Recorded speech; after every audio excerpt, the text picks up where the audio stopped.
So then let's consider first of all, what is a mind in the grip of vicious circles?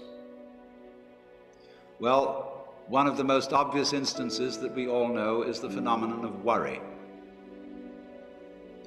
The doctor tells you that you have to have an operation. And that has been set up so that automatically everybody worries about it.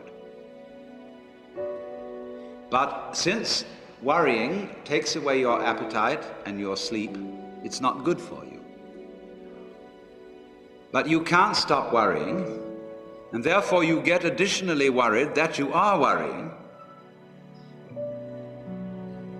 And then, furthermore, because that is quite absurd and you are mad at yourself because you do it, you are worried because you worry because you worry. That is a vicious circle.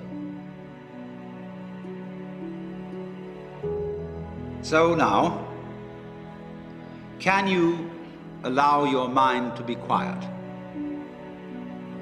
Isn't it difficult? Because the mind seems to be like a monkey, jumping up and down and jabbering all the time. Once you've learned to think, you can't stop. And an enormous number of people devote their lives to keeping their minds busy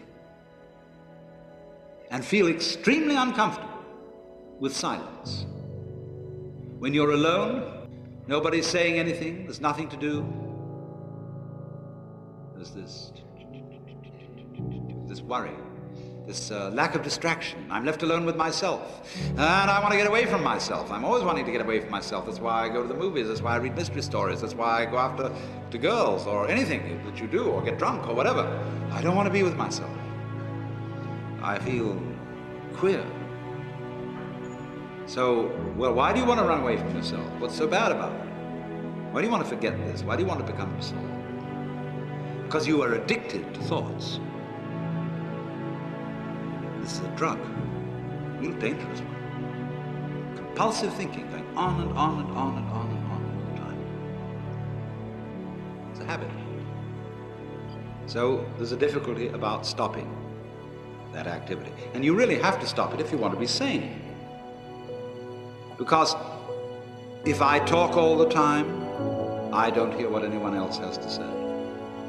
Then I'll end up in the situation of having nothing to talk about but my own talking.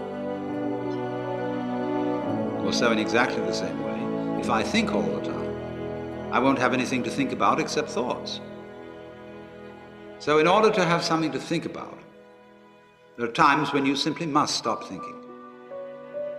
Well, how do you do that? The first rule is don't try to.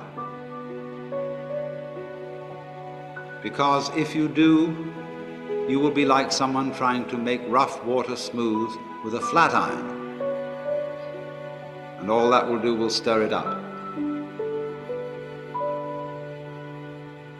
So in the same way as a muddy, turbulent pool quiets itself when left alone, you have to know how to leave your mind alone.